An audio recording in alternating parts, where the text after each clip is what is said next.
Are my Jedi's ready for tonight? Jedi's, are you with us? What's up, y'all? Mr. Bet on You. It's Sunday.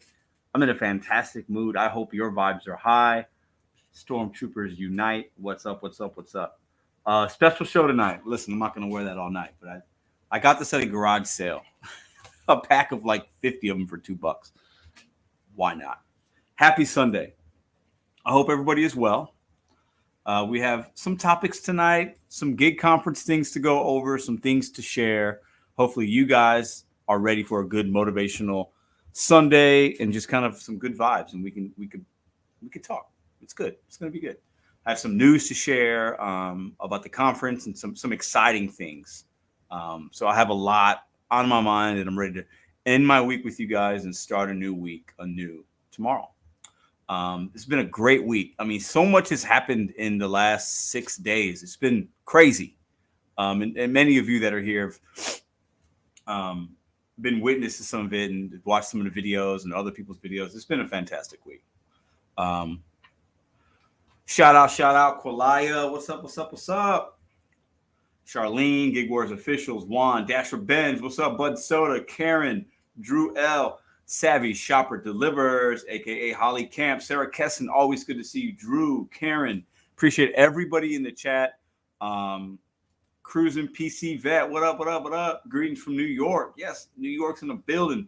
Mary Retired Dasher, what's up? It's Puma Son, what's up? Karen, DDIS Delivery, the man that took me down. What's up, man? Jay Walk, my brother from another mother. JP's Gig Corner, always a pleasure to see you. Ryan, Bronco, Shelly, Jack, Lynn's Gigs and Buys. Hello. Always a pleasure. Welcome back. Doris, Amy. The vibes are very high. Man, I have a lot on my brain. And I always have topics with these lives, but I never know, like, okay, where am I going? Right? That's just me. I'm a little scatterbrained at times, right? But that's my superpower. That's what keeps me going. It keeps me good, right? This week, listen, let's run down our week real quick. Well, first, let's talk about the topics, okay? We're going to talk about deactivations a little bit. Obviously, many of you that watch me probably watch Nova Dasher as well. He got deactivated. 21,000 deliveries. Over 21K deliveries got deactivated for suspicious activity, but they didn't really tell him why, right? Crazy. And a lot of people, and I've even seen some comments in the chat already, yeah, they're going to deactivate content creators because that talk negatively or talk about extreme cherry picking. I don't know if that's true. But, it's a thought. I would be lying if I didn't feel a little anxious every time I turn my app on. I turned it on today. I don't work Saturdays and Sundays. You guys know that. For all of you warriors out there that work this weekend, weekend warriors, I hope you guys did well. Hope you made your goals and made money. I don't work Saturdays and Sundays. This is how my life is balanced out right now. I turned it on today because I'm like, and every time I turn it on, I like feel like I'm skipping a breath almost, right? The heart beats a little quicker. It's like, am I going to get that deactivation thing? And I feel like it's coming. I hate, not in a negative way. And I think if anything, and I've said this in a video this week, if it happens, I'm going to be upset for the moment. I'll probably make a video about it. But if anything, it's going to be a blessing in disguise because it will force me to do other things and to bet on myself at a 10x level. Because I bet on myself already. You guys see that. We've been rocking for 2.5 years on YouTube. But it would make me have to really grind in a different way. So it would be a blessing in disguise. But man, Nova got deactivated. It's bullshit. I'm going to call it what it is. He handled it like a G. He's taking it like a man. He's got a W-2, other ways to make money. Definitely, if DoorDash, and I've been saying it, if DoorDash is all your money, have other plans. Just be prepared. Things happen. Life happens, right? So we can talk about that. And I want to get a little bit into the tier program that DoorDash rolled out in 3 markets. I believe 2 markets in Texas and in Grand Rapids, Michigan, right? If you're somebody that's in those markets, let me know. And drop your market in the chat if you don't mind. And hit the thumbs up as well.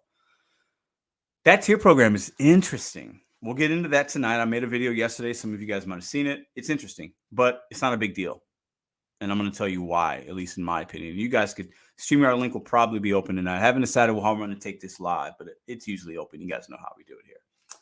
and a gig conference. So I have some updates. I'm going to get into that actually first because I don't want the live to be about that, but I want to spend realistically maybe 3 minutes talking about it and showing you guys something and giving you the latest information on the GigCon. Over my, I guess it's my right, hold on, my left shoulder. But that's the little logo we got going on. Man, a lot of really great people hard at work to put this conference together. This one is going to be a level up from the last one. And the last one we did last year was fantastic. The virtual conference we did in October, fantastic. Shout out to Hannibal, Jaywalk, Sam, and Steve Rideshare Rodeo for helping do that one. And the same gentlemen are bringing you this conference here. Working very hard at this, making a lot of connections, spending time on it, thinking about things. I'm like anxious. You ever, like when you're planning something, right? And it's big and you want to make it great. There's anxiousness, but then it's also a lot of excitement. So anyways, I'm going to pull up real quick the latest and greatest at the conference and talk about a couple things that are updated, and then we'll stop because you guys could always go to the website. I'm going to put the place you could find it is obviously I'll be posting it on community pages and things. But if you type in mboy.live/2023, takes you right there as well. Okay. So I'll leave that up here just for a moment, but I want to add in this here. Okay. Just want to talk about a couple things. I'm not going to bore you guys with this because you guys can look at this on your own time, but I do get you guys asking me questions about it. So we have a site. It's all on there. I'm not going to go into details. We have a beautiful Skyline ballroom rented out. Okay. The tickets are only $10. If you're a channel member, you're free. If you are a special guest of the show, obviously those people are free as well. $10. $10 gets you swag. I won't say what the swag is right now, but it's going to be great. And it also gets you lunch and beverages and entertainment and connection. $10. And then there's how you can get a room if you want to stay at that particular place. We have all that. You got time to do that, but do that now.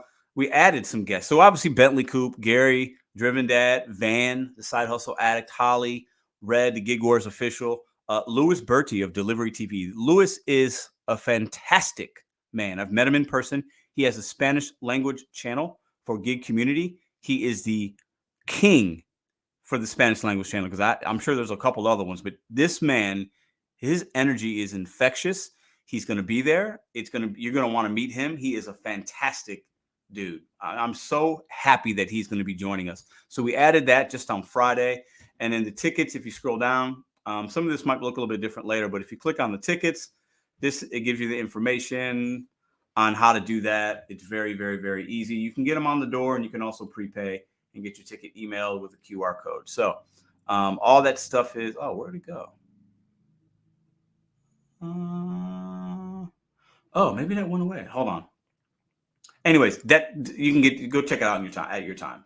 It's all through PayPal, so it's very, very, very seamless for you guys.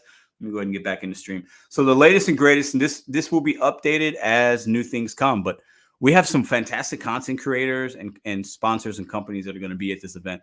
This is, I only got 10 seconds left, the gig economy event of the year. And every year that we do this, it will get bigger, brighter, bolder, and we will continue to level up and provide you guys with valuable content and it also a place that gives you something to look forward to every year. It will be live streamed as well. So if you can't make it in person, you can watch it on the live, but this is something you want to be a part of. And I'm very proud to be one of the individuals putting this together. And I don't know what else to say. That's about it. Appreciate y'all very, very much for being in here. Now, let's get into the topics. I'm going to read a little bit of the chat. We're obviously talking about my man Nova got deactivated. I'm not going to talk about him, but I want to talk about deactivations.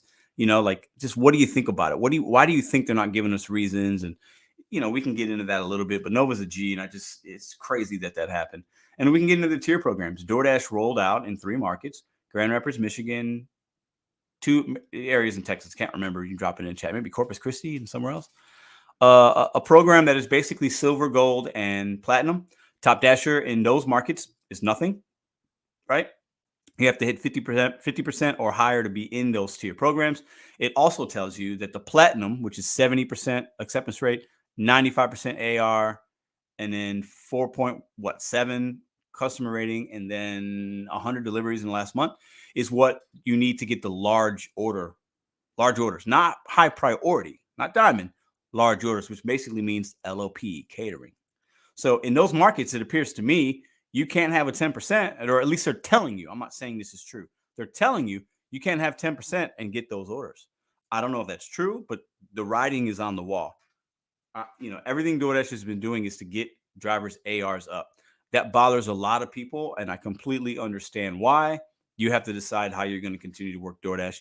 You're an independent contractor, so you have to make that decision. Nobody can make it for you. A YouTube person can't make it for you. When I say what happens in St. Louis, that happens in St. Louis. You have to make those decisions for you and work the apps and do what you can do. And that's it, right? What up, Yost? That's for Benz, Matt, Leo. What up? What up, Tammy? Always good to see you. Max, George, Trey. So yeah, DoorDash is going to continue to try to do certain things.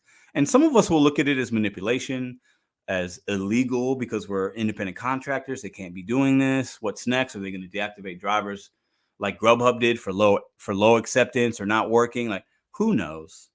But these apps are an opportunity. And when you begin to start just looking at them like that and you separate the emotion out of it, it's not that big of a deal. That's my opinion, though, right? Because everybody has a different way that they use the gig economy, right? And, this is a business.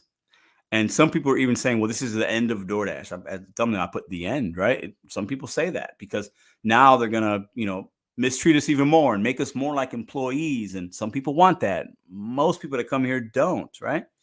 But it's just a weird time. But at the end of the day, like if these things hit my market tomorrow, I'm actually not affected. It helps me because I'm not in the large order program. I should be, have all the metrics to stack up. But somebody that is a 5% AR with an 85% completion rate that's been with DoorDash for 8 years, they're getting large order program. Should they? Or should the person that's going out there working a little bit more, servicing more customers for DoorDash, should they get the large order? It's an ongoing debate. Everybody has different answers. There's no right or wrong about that, but it is what it is. What up, Max? Do you think they will risk? Let's read this comment real quick.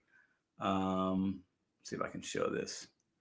Do you think when they ask to verify this large bag, they will unassign the order if you don't have one? Great question. I don't know. I've taken pictures of my bag, my pizza bag at least. And sometimes it goes through without the picture of the bag in it. Who knows? But you should have a large bag anyway, in my opinion, because sometimes I do a lot of pizza runs and those large bags come in handy. I recommend every delivery driver that does food delivery should have a large catering bag, even if you're not in the program. But that is a good question. Interesting to know. Let's see. Let's read this comment right here from Mike. I wanted to know if I get deactivated for speeding. They have on my phone my speed that I'm going and what the speed limit's supposed to be, and it's always lit up. And I have that as well. I see that in my app. I think you can toggle. There's something you can toggle off and on with some of the safety speed things in some of the apps. You guys let me know. I could be wrong about that, but yeah, that's a good question. I don't know. That's a good question. Didn't think about that. I definitely should be deactivated because I speed a lot. So that's interesting. So if anybody is TOS savvy, let us know what you think about that in the chat. You guys are all greasy because we do DoorDash. Yeah, thank you. I've made a lot of money with DoorDash. Thank you very much. You can call me greasy all day long. Yeah, great point, Red. Why would you not have a catering bag? Everybody should have a catering bag. If you leave with nothing else tonight, we got topics. I shared the good stuff. We got the gig conference update. Get your tickets, y'all. Get your tickets.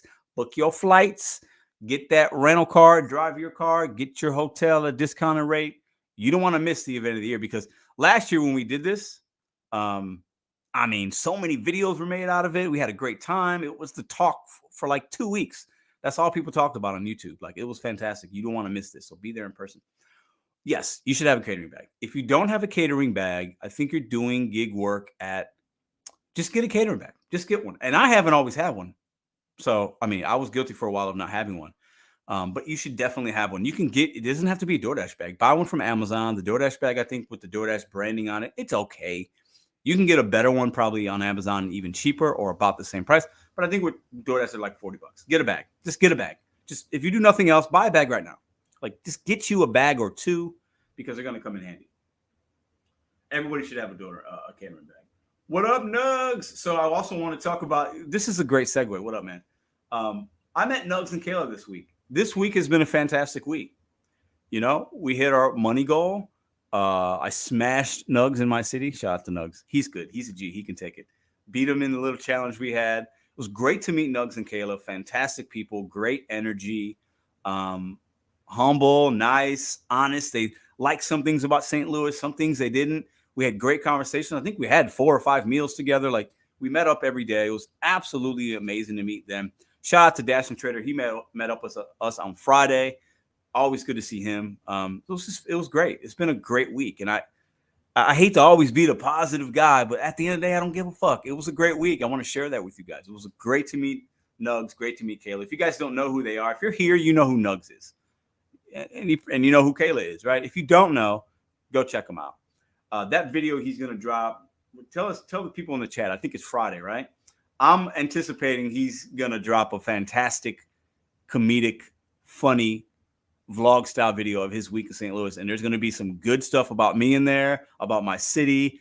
I think he's going to clown on us a little bit. I am got my popcorn waiting for that when that video comes out. So shout out to him. What up, Trader? What's up? What's up? What's up? What's up? Yeah, Nugs Friday. Yeah. Okay. Love it. Okay. So now that we got all that out the way, that was my week. Good week. Gig conference update. We got our topics in hand. How was your week? Let us know in the chat. Talk amongst yourselves. Yeah. Do you guys have for those of you that missed it, let's bring the Stormtrooper vibes back out. That's the kind of week I've had. I'm in a playful mood. Okay. Stormtrooper, baby. Yeah, some people have nasty bags. You got to have a bag, man. All right, so let me go ahead and put this back up here real quick. The mboy.live/2023. That's the easy way you can get into the conference. If you don't have a link or don't want to search for it, type that into your search engine. Takes you right to the GigCon. Okay, let me remove this guy here. Stop screen. Also, I need to show a lot of love to Jaywalk. He was in the chat earlier. He's a channel member. He is the creator, the designer. He is the person that tries to put Pedro in line, and that's a hard thing to do. Many people have tried and failed, but Sam he holds me down in a lot of ways. He does a lot for this community on the back end that you guys don't even really realize unless I say it. So we need to show him a lot of love. Put some claps in the chat for him or hearts or whatever. But I would not be doing these type of events and having this type of energy and providing these conferences without him. I mean, I could do them, but it would not be the same. And he does a lot of things that I am not good at, and I want to show him a little love for that. So appreciate you, my friend. All right. What up, Charles? Always good to see you. What up, Lee, Charlie, Chase, delivering with Carrier. What's up? Jeff, Bigfoot Killer. Always good to see you guys here. What's this? Gig Work Mama. What's up? Jeff's got a question here before we start the show. Can anyone in LOP answer if you get loppers while on Earned by Time or no? Great question. I'll say this. The first day I started Earned by Time in St. Louis, my first or second day that I did it, it wasn't my first order because I had turned it on before to see what it would be like weeks before. Was a $60 Papa John's run. And I'm not on large order program, but so I've seen some big orders on Earned by Time, but I haven't done it enough to really give a great opinion or history on that, but I remember that. Victor Kid, what's up? April Bean, always good to see you. Juice Ghost, what's up? Ron B, Madeline, what up? Yeah, hit the like, y'all. Let's get the likes up in here. All right, that's the show. I'm going to share the StreamYard in a minute. Deactivations. My man Nova got deactivated. We could talk about Nugs and Kayla being in St. Louis. Did you guys watch those videos?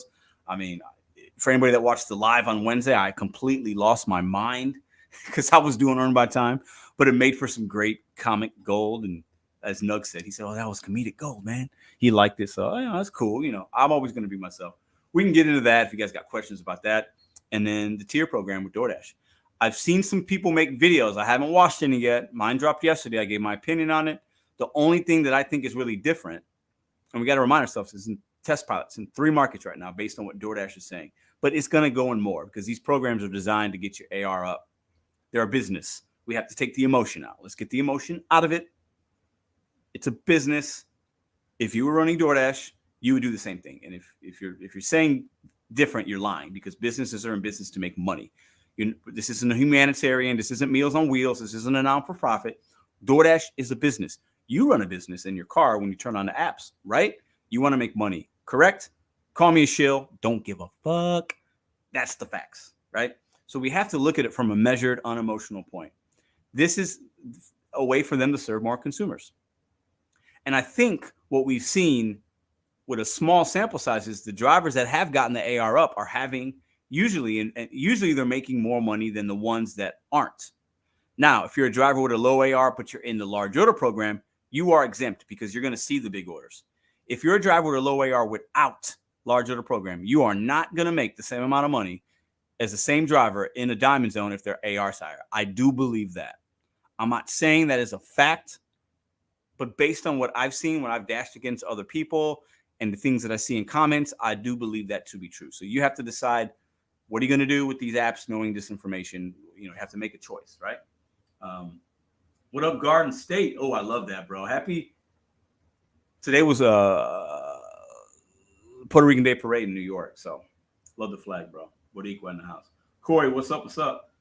I get more loppers when my AR is higher. So Red says, I get more loppers when my AR is higher. There you go. Dasher Benj. Yeah, acceptance rate matters.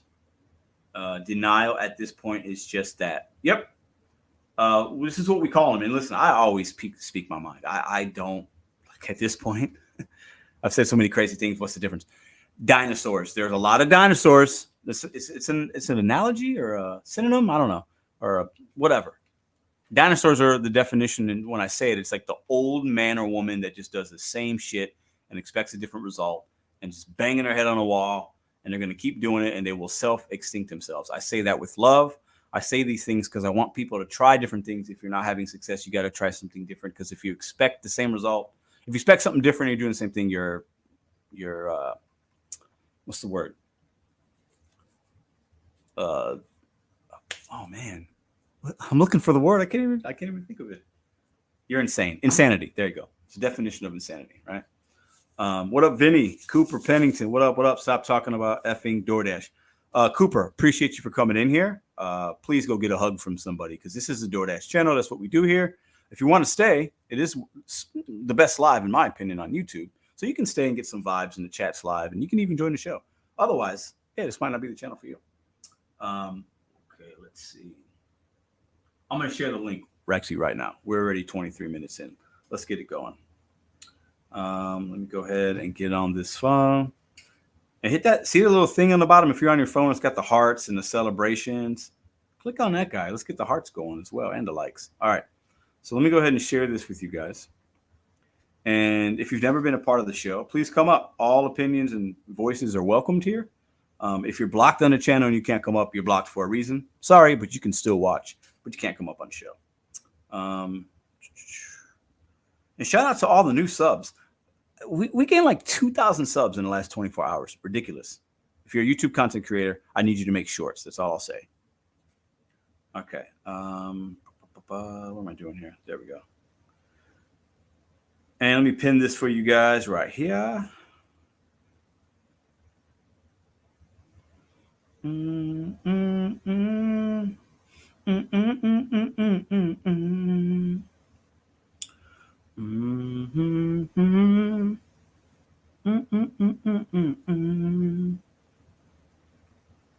What up, Shane? All right, let me pin this for you guys. Paste it. Boom. There's the link. And let me go ahead and click on that and pin message. The water feels good. Jump on in. Boom, boom, boom. Awesome. More sub. Bro, yeah, that's crazy. Let me tell y'all. Let me just brag for a minute. I don't give a fuck. Listen, 2K subs in the last 24 hours. I think I've gained like 6,000 subs in 2 weeks. Something like that. It's been crazy. We're at 56.7K. We just hit 50K. Making shorts, man. We got a video that's going to be up on 2 million views. It's a video that I did 9 days ago. And it gained 1.5 million views in like 2 days or something like that. It's been crazy. I mean, just stupid, right? Yeah, it's fun. I love it. I love it. Make shorts, guys. Make shorts. If you're trying to make money on YouTube And if you feel like you have value to a community, whatever YouTube channel you have, if you're a content creator, right? And clearly you're making content, you want people to watch. Otherwise, you wouldn't make the videos public. And if you're a monetized channel, if you didn't care about money, you wouldn't click that fucking monetization tab. Let's be real. We're all adults here, right? So if you want to grow your channel, I need you to make shorts. I've been telling you guys this for a while. Hannibal proved that theory to be correct. I think he gained 20,000 subs in the last month and a half or so, 2 months. I mean, crazy, right? Because of shorts, right? So if you're somebody that feels like you have a good content and you want people to watch, the way you can gain some traction is by the shorts, right? And you want to make them relatable to your channel. You don't want to make a short you don't want to make too many that's unrelatable, but it does help, right? We all sit in our cars talk about money and large order programming. Let's have a catering bag, and I'm worried to get deactivated. Money, money, money. It's the root of a lot of what we do here, right? We're gig economy drivers, right? So what's so wrong with making money on YouTube from a $1 trillion company? Grow your channel, work hard at it, take care of it. It's like a plant. You got to water it. And if you're not giving it the right amount of water, if that plant's not sitting in the right amount of sun, you move your plant, right? So if your channel as a content creator is not doing what you want it to do, you got to do something different. As a DoorDash driver, if you're not getting the results you want when you're out for that 7-hour day, you got to do something different. And you can relate these things to all walks of life, right? So anybody out there that's like, I don't want to do this or I don't want to do that. Listen, just try something different. See how it feels for 30 days. Take that challenge and let us know how it's going. So I see Cowboy Courier, Jamming Gig Mom. I see Nick Smith. I see Bud Soda's back. It's been like 5 years, Bud Soda. Where you been? I see Pitstar Productions. I see Dasher Benj. I see Dwayne. I see Dwayne Armstrong. I think it's maybe Armstrong. Okay. I'm going to let you guys up. Let's see. How many people do we have? 1, 2, 3, 4, 5, 6, 7. I'm going to let 4 up. And then the last 2 that came in, be patient. If you want to be part of the show, I'll let these 4 up. We're going to do 15, 20 minutes, guys. So Bud Soda, Nick, Jamming Gig Mom, Cowboy Courier, 15, 20 minutes. And I'll let the next 3 up and give other people a chance to come up and be a part of the show. Okay. So topics this evening: deactivations. What do you think's going on? Are you worried? Are you afraid? What happened with Nova is kind of crazy. Over 21,000 deliveries, and they don't even really give them a reason, right? Is it an algorithmic thing? Is it automatic? I think it is. I think it's just the algorithm gets triggered based on this or that. Even if you did nothing wrong, it's crazy. Obviously, Bud Soda got deactivated a few months back, right? And then the tier program with DoorDash that they're rolling out. If you know about it, give me your opinion. If you don't, I can share my opinion, or maybe one of the other panelists can. So what up, Brandon Diaz? Shirts in the mail, my dude. Probably getting in about a week. All right. Oh, Dasher Benz, you as well. Your shirt got mailed out today. So let me go ahead and let these guys up.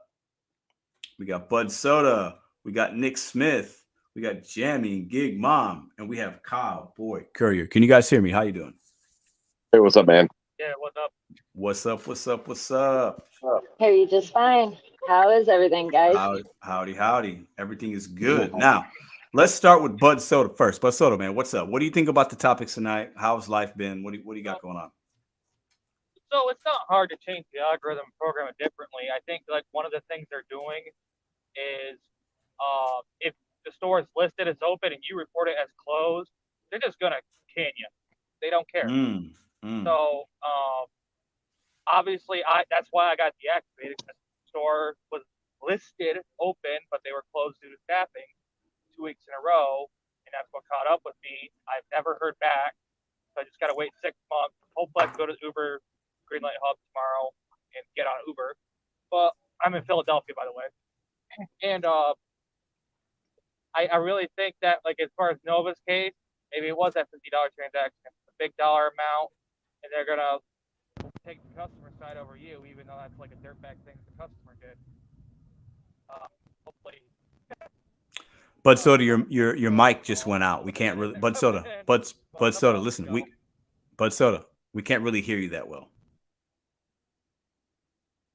I think he just muted himself. Let me go ahead and get Nick. Nick, jump on in here. What do you think about the topics tonight? What's your opinion?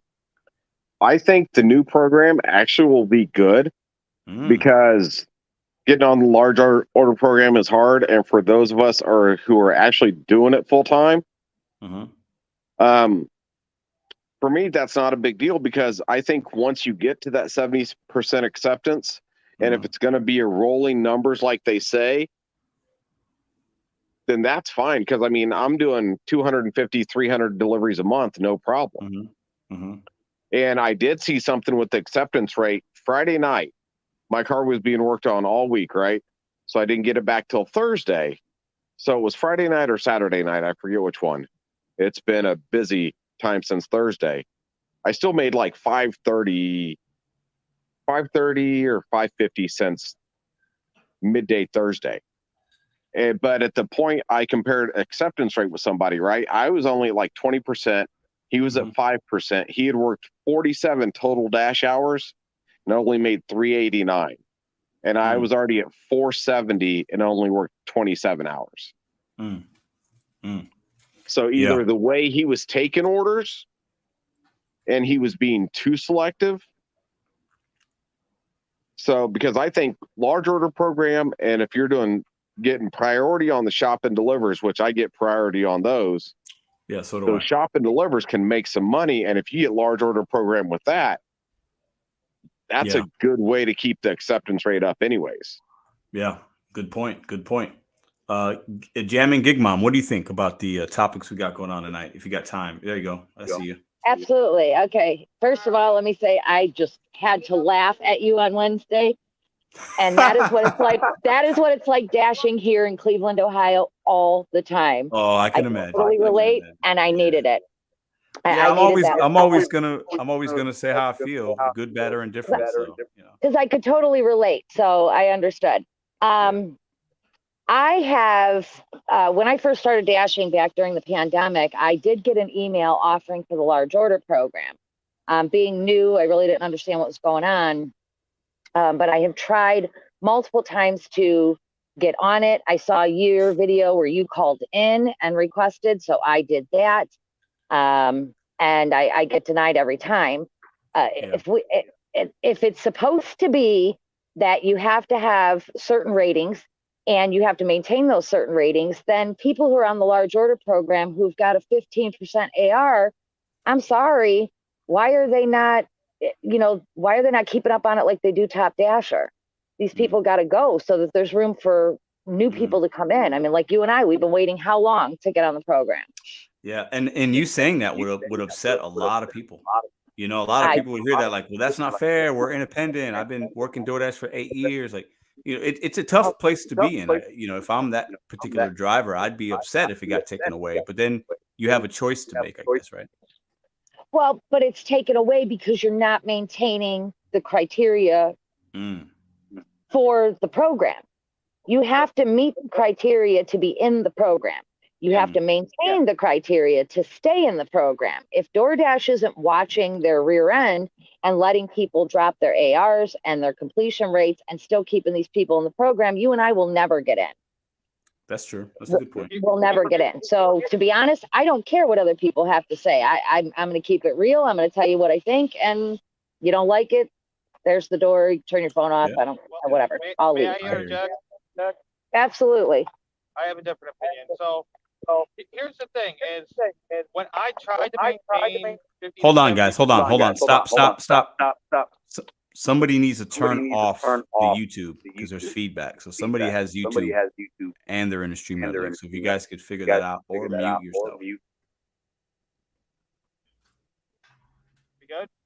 Yep, there it goes. I think we're good. Go ahead. Thank you. So, like, when I tried to maintain 50 to 70, I mean, my AR would swing wildly from 30 to 80, and it'd go up to 80 just because I'm working late nights and all the orders were, $15, $20, $25 doubles. And, obviously I'm going to take those. But it's not, if you're just throwing $8 or $10 for 10 miles at me, come on, that's absolutely ridiculous. It's not profitable. So you can't sit there and do that. So at the same time, I've seen a lot of orders that, every time I get close to 70%, they'll send them like $5 for 8 miles, $4 for 9.5 miles, or something insane like that. And they just want it so people will take them profitable orders so they might get an LLP. So I don't think that, 70% is absolutely insane.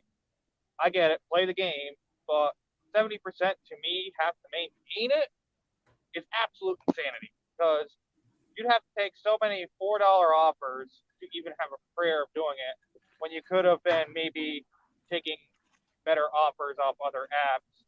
I mean, I'm hurting without DoorDash, but at the same time, and if I had it, I might still be more of a cherry picker. And LOP was not a big factor in my market anyway.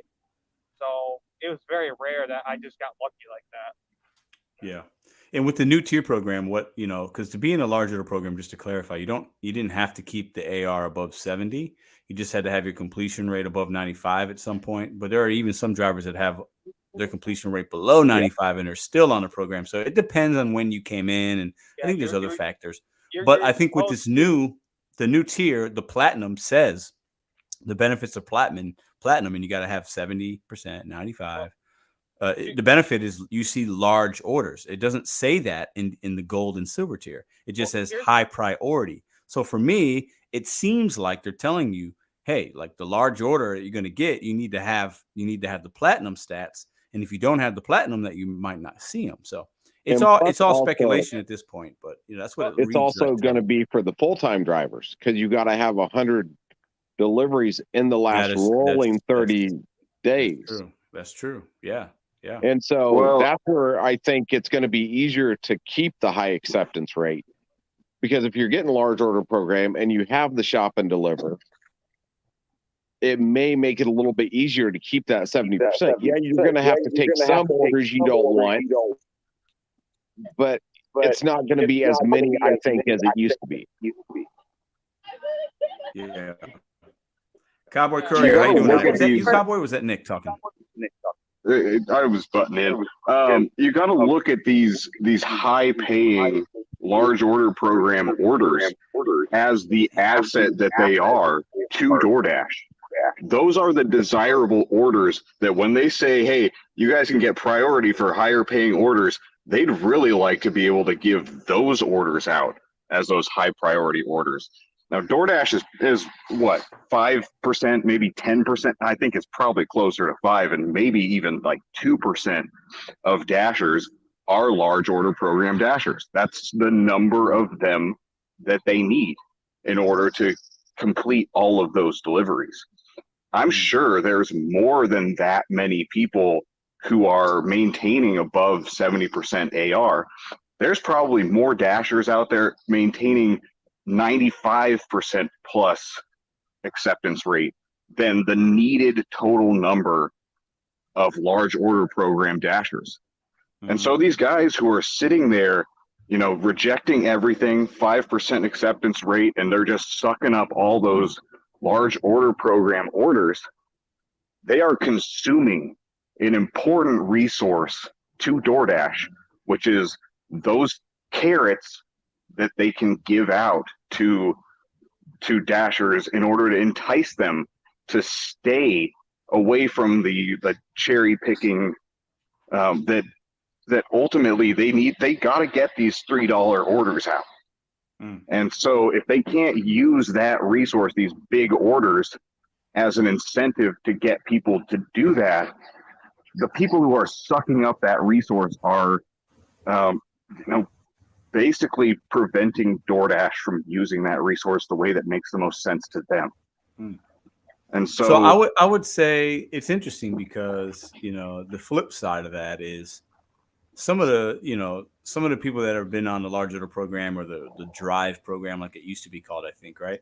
It's like these guys and gals have been doing DoorDash for a while. So a lot of them have thousands of deliveries. So they have what some would consider like seniority, right? So they would say, well, hey, I've been working these apps for a long time, and maybe Pedro's only been working for a year or two. I should be seeing the large payouts. I shouldn't have to take a $2 order in hopes of getting a big one. And I get that part too, But to your point, it's like, should DoorDash reward dashers that are doing more deliveries for them? I think there's a strong argument that they should, but then it's like, okay, if it's a tier reward system, which is what they're implementing in those three markets, it feels a little employee-ish because they're kind of saying, hey, you need to do this if you want to see the possibility of $100 payout or more. So it's like, we're independent, right? But they're telling us that they're not going to show certain drivers certain orders. So it's a weird place. If I got a guy that I need help on a job putting up drywall, and he's not going to help me out with a job unless it's like the perfect job for him. It's got to be 5 miles from his house. I got to pay him exceedingly well, you know, and he'll only say okay to help me out in those moments. And then I have other guys that are always willing to help out. I call them up, say, hey, I need some help hanging some drywall, and they say, all right, we'll talk money when we're at the job site. I'm not going to be calling the guy who's picky about it unless I absolutely need him. If I got to flash enough money in front of him to beg him to work for me, I have other guys that are just willing and happy to work for me. Yeah, and they are independent. They are not my employees, but I reward with more work. And so when we get a really big job, a very wealthy customer who's paying out the ass, I'm going to call those guys who have done a lot of work for me. I'm not going to reward the guy who doesn't want to work and say, hey, we have this job that's a high-paying job. I only need a couple guys. So you two, I know you're very picky about jobs, so come work for me. No, I'm going to reward the guys who are willing to help me out. Yeah, but should drivers be forced in some circumstances to take a $2 or $3 order? I say no. For me, it's like, that to me is where it's like, that's just so crappy, right? But they're not asking you to take everything. They're telling you need to be 70%. But in most markets, at least what I see sometimes in St. Louis and what I see from others that make content or what you guys share with me right on YouTube, it's like 7 out of 10 orders are 7 out of 10 usually worth it? Some days, yes. But some days you might get 10 orders in a row. You might get 10 in a row that are like just all trash, right? So, I think the 95% completion is really going to be the tough one. Because if I could only drop 1 out of 20 orders, if I got to sit in a fucking Wendy's, pardon my language, because if I unassign that order, I'm going to be out of the program for who knows how many days until I get back up to 95%. You gotta stay. You gotta stay on. That's the problem I have too. Just do earn by time. That's exactly what I was going to say. I've learned that in order to bring up my acceptance rate and bring up my completion rate, those late Thursday, Friday, Saturday nights, when you're sitting at Taco Bell for 30 minutes in the drive-thru, switch over to earn by time, because you'll make a decent dollar at least, and you're bringing up your acceptance rate. So if you do that once a week, it's brought up my acceptance rate quite a bit. I'm at like 91% acceptance rate, but my completion rate has been at 86% for, I swear, 4 months. No matter how many I complete, I even went this entire month without unassigning an order, and it still has not raised. I don't know. That could be a glitch. That could be like a seized attribute. I've seen that in cases. Because it's getting so bad in my market, and I was deactivated from Uber, so it's getting so difficult in my market that I really wanted to get the Dash now, because scheduling time and being a single mom, it's hard to. I'll schedule time, but then crap happens and I can't make it, and so on and so forth. But I think the tier program's a good thing. I had a situation about a month ago where a friend of mine, she's a dasher, but she dashes maybe 3 hours, 4 hours a week. And she hadn't turned the app on in a couple of weeks, she told me. And so she calls me and she's like, oh my God, did you get this promo for the weekend? You get $250 if you complete 5 deliveries over the weekend, or 10 deliveries. I'm like, no.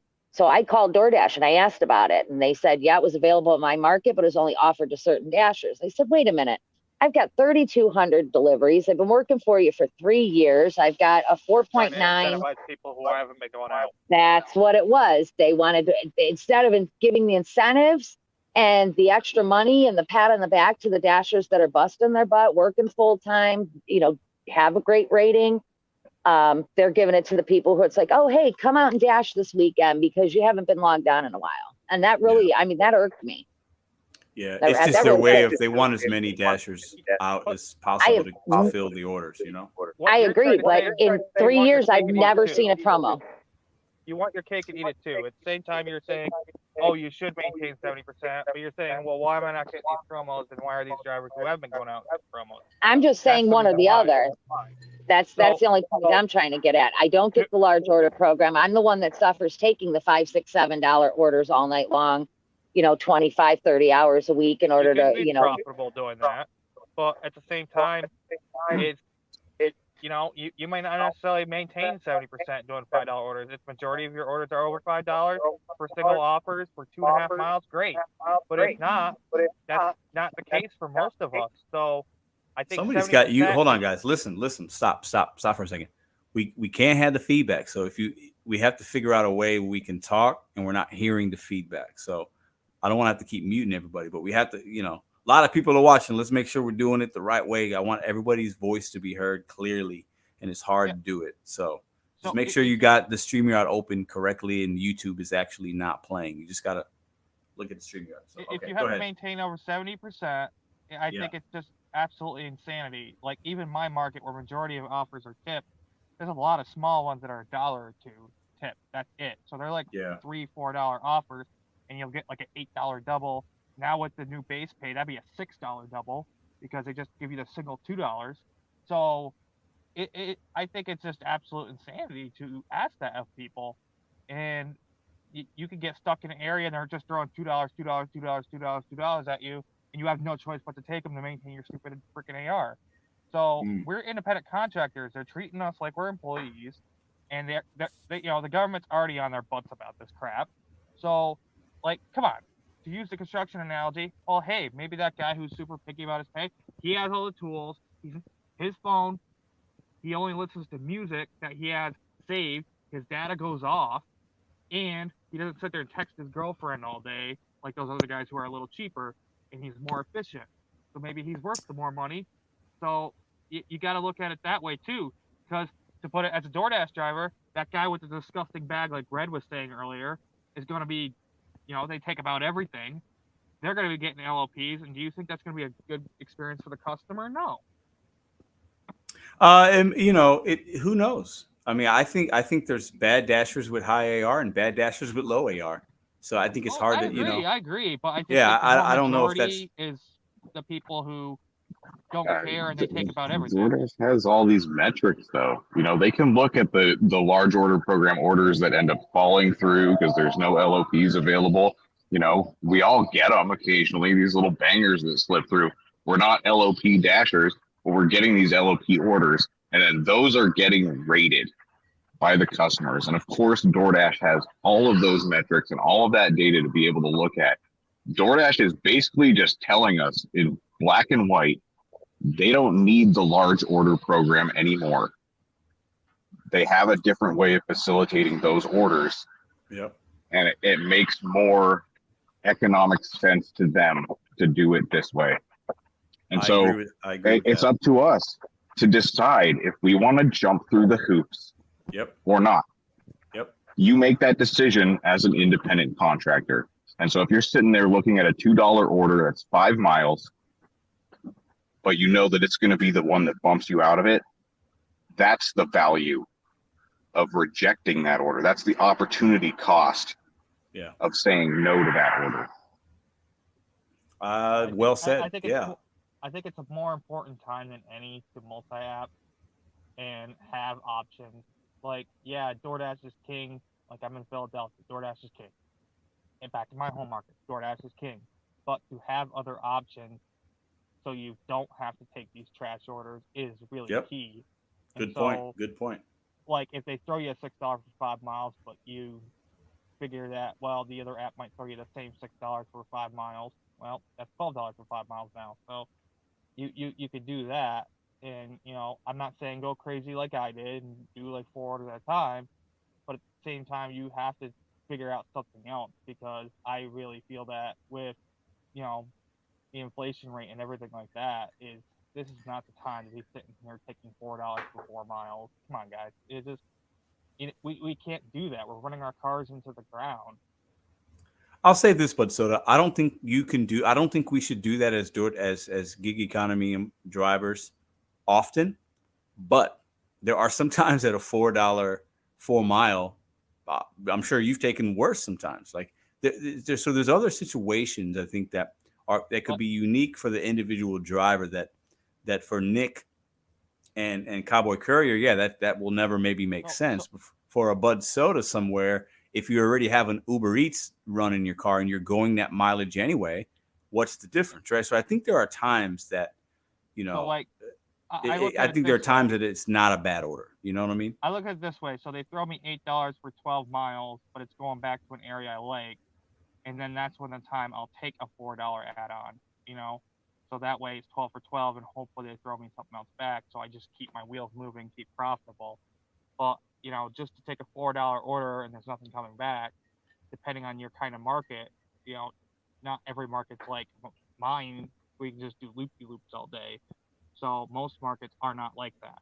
Mine's a very unique situation. Like, I could just imagine doing food delivery here in Philly. He said it just sends you all over the place, and he's on a bike. My buddy is, and he's making great money doing it because he's on a bike. But at the same time, I can't do that in the car. There's no place to park downtown. I have to go further out to like King of Prussia and all those places. Right. Exactly. So my point is, everybody's going to work these apps differently, right? Every market's different. Everybody's goals are different. You know, the times of like, you know, for me, a $2 and $3 order is trash like that. But for sometimes a $4 going a mile is not trash. Everything's situational. Time of day, your goals. That $4 1 mile, people be like, Pedro, you took that. You're a clown. Maybe that gets me to my $200 for the day, and I'm done. Here's the thing: they'll throw you that $4 during a critical time, and you're already down to 71%, and you're like, okay, I have to take it, and now you're screwed because you probably missed out on a way better order. You missed out on $12 or $14 double. Yeah, so a bird in the hand is worth more than two in the bush, Bud Soda. Would you agree with that? Right, right. So sometimes I think a lot of us, and this is my opinion, not a fact, right? Sometimes a lot of us sit in the car and we'll turn down a $6 going 2 miles because I don't know, I'm going to get a $10. Well, you don't know if you're going to get a $10, especially now with all the changes in saturation, right? So sometimes you're sitting in that car and you could have did that $6 run for 2 miles and got right back to the spot you were at and made the $6. Instead, the other driver's sitting there still waiting for the $10 run. So I think, you know, everything's fluid, you know, like there's a lot of ins and outs to when you accept and when you decline. And we have to also remember that order you take, that you accept, it takes you down a whole nother path, right? So like you could wait for the $10. Maybe you get the 10, then you see nothing else, or you take the 6. That might lead you to a really good order down the line. So it's hard to say. It's a very weird thing that we do, right? And I think there's a lot of luck involved sometimes. In my opinion, I think it's where you're sitting, you know, like who's out that day, who isn't out. Are customers ordering? Are they not? You know, I used to think there was more skill involved than I think there really is. I think there's some skill, but I think the difference between a highly skilled driver and somebody that's just pretty decent, I think if you're in the same market, you're going to make pretty close to the same amount of money. Yeah. If you're talking just DoorDash. I'm not talking if you got a lot more apps and you're doing Deliver That and Easy Cater, that's different. But if it's DoorDash to DoorDash, I think it's pretty similar, I think. Like I said, I know a driver who was just doing DoorDash on the weekend. He does it part-time, and he kind of follows my strategies. And he just adapts on the go, and he was making $35 an hour just doing DoorDash. So, I mean, it is possible. If just don't overthink some things and adapt quickly. So, if you're sitting there rejecting that $6 for 2 miles, well, you're probably giving up good money. Yeah, you're hoping for a Whopper, but at the same time, you can't do both. You can't, and it's hard to hope. Yeah. I want to get Nick. I want to get Nick, Jammin' Gigmon, and Cowboy Curry. I want to get some final thoughts from them before I let the next 3 guests up. So I'm going to unmute you guys here. And where's the other one? There it is. So some final thoughts on the topics, guys. Go ahead and chime in. Sure. You know, along the lines of like moving your wheels, making some money, you know, I dash a lot at night, like late at night. And, you know, one of the perks that they've always talked about with the Top Dasher program is get more orders when it's busy. I tend to sit around an 86 to 83% AR. My market allows it. But late at night, I'll be getting 7, 8, 7, 8, you know, back and forth to the restaurant, you know, 3 miles out, 2 miles out. And I'll come back and those other dashers are still sitting in the same parking spot. and I'll have another order that I'm looking to pick up on my way back, just right back into the drive-through line, right back out. And I see these other dashers who must just have, low ARs. They're too picky, and they're not getting orders at all. And I'm just soaking them all up. And, I'm not going to sit there late at night and say, I got to wait until I get a $12. It really depends on the time of day. Of course, when we're in the middle of the dinner rush, I'm going to be a lot more selective about what I take, because I know that there's the other orders out there that are going to be more appealing. But it's like you said, when you're moving your wheels, even if it's for a $6 order, you're not necessarily going to be missing out. And of course, you're none the wiser. Maybe one of those guys does pick up, that really nice $14 2-mile that I would have preferred, but I'm not going to know. There's no way of knowing. Yeah. There's $20 real quick. Yeah.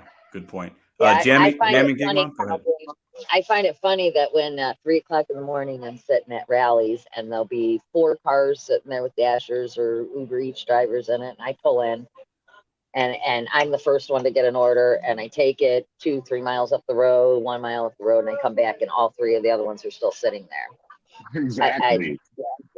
There's no rhyme or reason to it, but at least I stay busy. But this is why I said that during those busy times when you're getting, Monday, Tuesday, Wednesday, the slower times when you're getting, those crap orders, go ahead. What I do personally, I decline them. And I don't worry about my AR until Sunday, because Saturday night, I know after bar closing, I can sit on time, dash by time, and take every order. And there's going to be a peak pay of maybe $2-3. So I'm making $15-16 an hour plus the few tips. Not a bad deal for between 2 and 4 a.m. on a Saturday. And it brings my AR up, and I'm good for the week. Yeah, I think a lot of people do that. It's smart. It's a smart way to do it. It's really over here. It's the only way to keep it up that I have found. And as you were saying, Pedro, about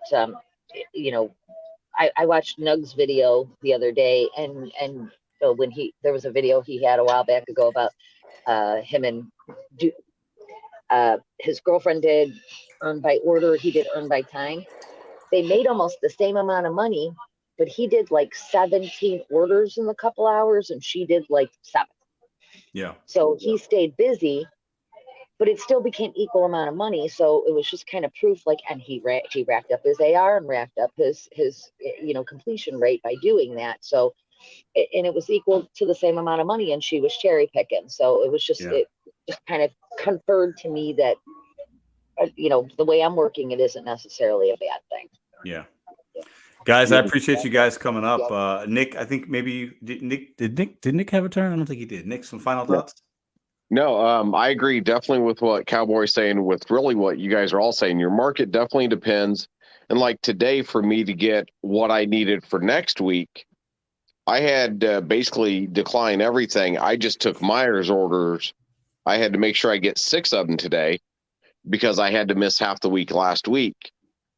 So I could get that dash now anytime next week, so I could make that money next week. Yep. But taking those $7 and $8 orders, that are 2 and 3 miles, that's a way that many of us are overlooking those orders, and we may not take them, looking for that banger.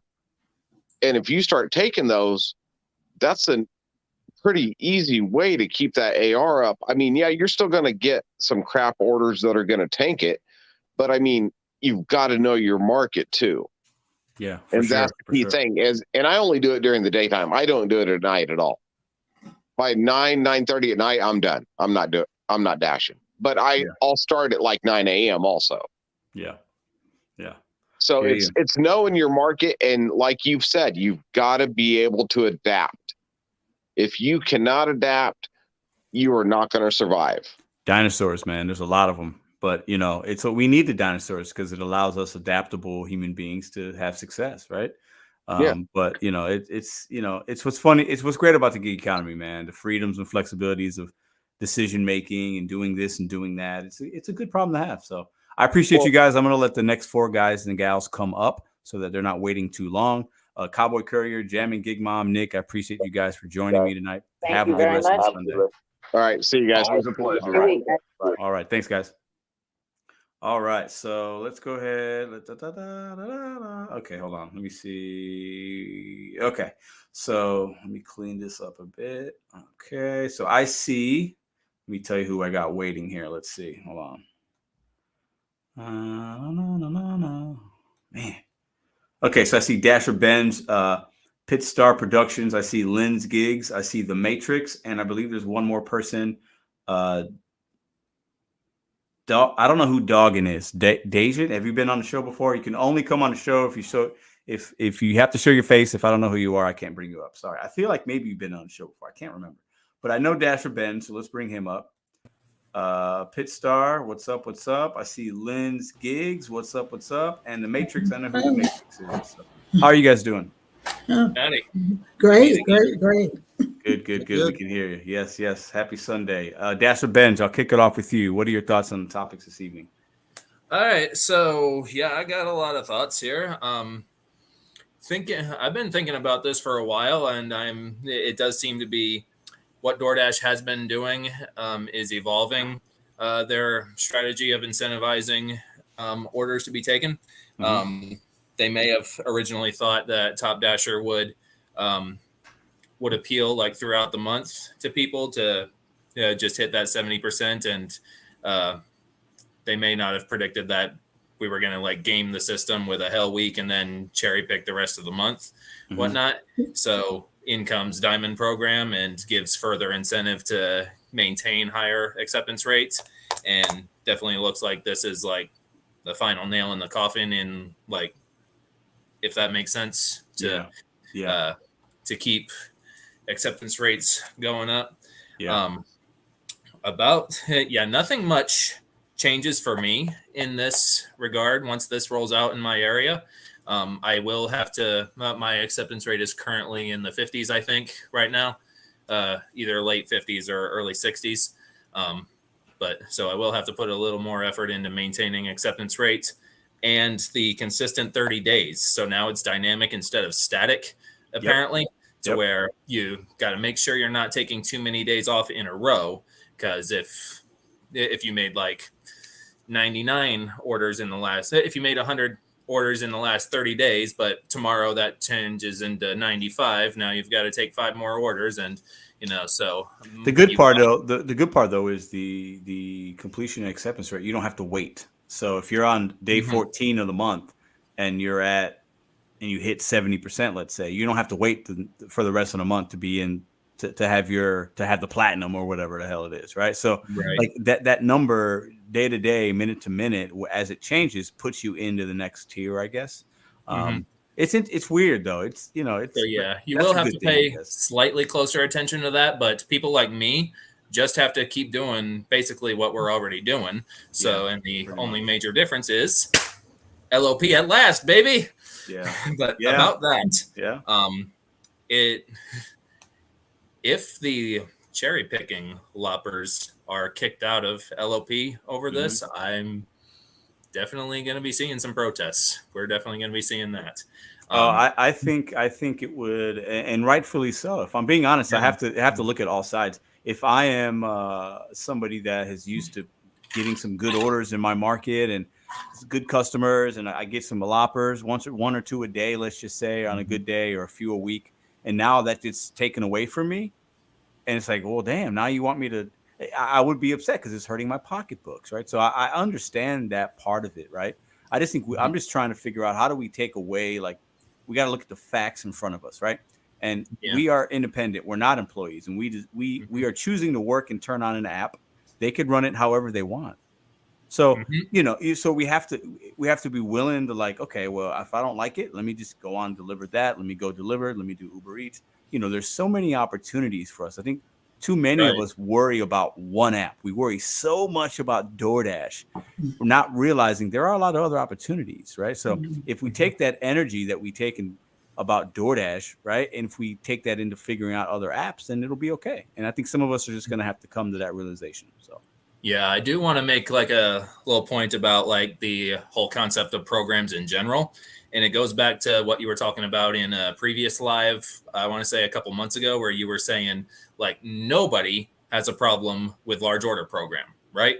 Nobody. Nobody. Because that's just something that's because it's a positive. It's handed off to you for like, hey, all you got to do is purchase a $40 catering bag and yeah, maybe make calls and wait and wait and wait. But it's handed off to you. You don't have to do any dirty work for it, you know? So, but a program that you do have to get your feet wet a little bit for, like high pay order program or diamond, that's obviously, yeah, people are going to have trouble with that. But the whole idea of these incentive programs shouldn't exist because we're independent, you know, blah, blah, blah, blah, blah. Cowboy Courier was making a very good point a second ago. About other lines of independent contractor work, that there is going to be discrimination based on willingness, skill within the clientele, based on each individual contractor. But people say, I'm sorry, that this programs are for employees. Well, they shouldn't have these programs, but and I'm going to be talking about this a lot in upcoming videos, but what I wish people would consider is, okay, put the shoe on the other foot. If you were running DoorDash, how would you get the less desirable orders taken? What would you do about that? If you were Tony and you couldn't force customers to tip and you could only charge them so much and still have customers coming back to your platform, do not tell me that anybody in this chat would pay out of their own pockets what they would like to be paid. Yeah, that's just not happening. Well, and that's why the power of what we do is the $2 and $3 orders that come from the people that don't tip, right? The whatever we want to call them, uneducated, miserable, uninformed, unkind, right? We've called them all the names in the book, right? We as dashers just decline it. And sometimes DoorDash will pay us more or the next driver more. And that's the power that we have. Just don't take them. And it goes for everybody. Even if you're, if we all did that, it would actually, all the other things would kind of become obsolete because then that $2, maybe it becomes $5 for 2 miles. And it's worth Dasher Benj's time. He drops it off. Hey, there's no tip. But you know what? It paid him $5 and he's okay with it. Right. So like we just got to keep declining. But let me get Mr. Productions thoughts and get him in the show. And then we'll get to Matrix and Lynn's gigs. Productions, go ahead and go. How you doing, guys? So honestly, just kind of listening into everyone, I think everyone's making great points so far. As far as the deactivations go, obviously, let's talk about it. Yeah, free Nova, hashtag free Nova. Yeah, right. Yeah, Nova's good people, and it really makes me wonder if there's some sort of correlation between everyone who's getting deactivated that maybe isn't super prevalent, maybe is, like you said, computer based, but the problem is DoorDash is, what's the word, ambiguity. They're not telling us, okay, well, if you do X, Y, and Z specifically, that's going to trigger something in our algorithm that could lead to a deactivation. It gives us general guidelines that, if you're repeatedly late to a pickup or late to a drop off, that could get you deactivated. Obviously, that's not what happened here. But it really leads you to think, okay, well, if we have tenured dashers that obviously know what they're doing, provide great customer service, if these dashers could potentially do something that's going to trigger like an audit or a red flag within the algorithm, why aren't we super transparent with what these potential things could be? And I think that's something that we have to take into consideration as we start to see more AI integration, not even just in DoorDash, just in things in general that could technically be a breach of the specific TOS. Because, I think any dasher, I'm pretty sure unknowingly at least does something that could technically be in violation of TOS. I absolutely could not agree more with you on that. Yes, I believe that is. I think all of us have done something. Technically. Absolutely. And the TOS, to your point, and when they give us communication via email or the website, can be very vague when it's about deactivation. Some things are very hardline, but there's a lot of most of the things that we do every day, it's very vague as far as their communication to us. I think you bring up a really good point. Go ahead. Right. And that kind of leads me into maybe a counterpoint to where it makes you wonder why they have so much ambiguity. Is it because in case things go haywire or something behind the scenes happens, they want to have that leverage to say, yes, you did technically violate this, and that's what led to your deactivation? So I kind of see it as a double-edged sword because, you know, we obviously want to avoid these potential triggers, but Yeah. I just think it's definitely odd that, you know, they're not specifically saying what this is because, you know, just knowing Nova, for example, he's not going to do something that's going to abruptly breach TOS, you know, a Yeah, lot of OGs. yeah. Nova seems. I've never met him. We've spoken, obviously, and he's been on the show, and I've, but yeah, he's not somebody that's going to do something crazy, right? I'll give him Right. that benefit of the doubt, but it's like there are things that we do on a day to day based on a long wait or traffic or a customer does this or that, that just happen out of human error, just from Right. working as much as he has, 21,000 deliveries, right? I mean, I'm only at 85 or 8,600, and I know I've done multiple things here or there. It was like, damn, I could maybe be deactivated for that, or a contract violation, or late to a restaurant, or whatever, right? Or, Right. one restaurant a month ago told me you're not allowed in here because you film. Hey, maybe they could Right. call DoorDash and I could have gotten in trouble, right? I could have been deactivated for a unpleasant confrontation with a merchant, right?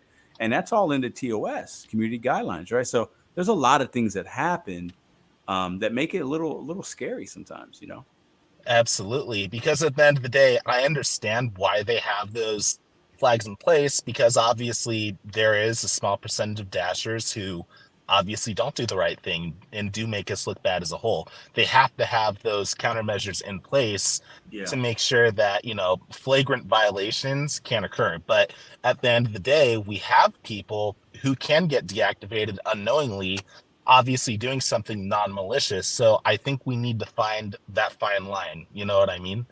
Yeah, good points. Good points. Let me kick it off to Lynn's gigs. Lynn, how you doing this Sunday evening? I'm good. How you doing there? I'm doing great. Good to see you. What do you got on your mind about these topics tonight? Oh, actually, a little news flash. A bit sounds like the beta testing type thing is basically regurgitated Grubhub Premiere. Interesting. Okay. Yeah, I've never done Grubhub before, but I have heard that a little bit. Tell me a little bit about that. What do you think it's Yeah. basically the same thing, right? Yes, Premiere, which was the top tier with Grubhub, they did the 95% acceptance rate. Yeah. And Wow.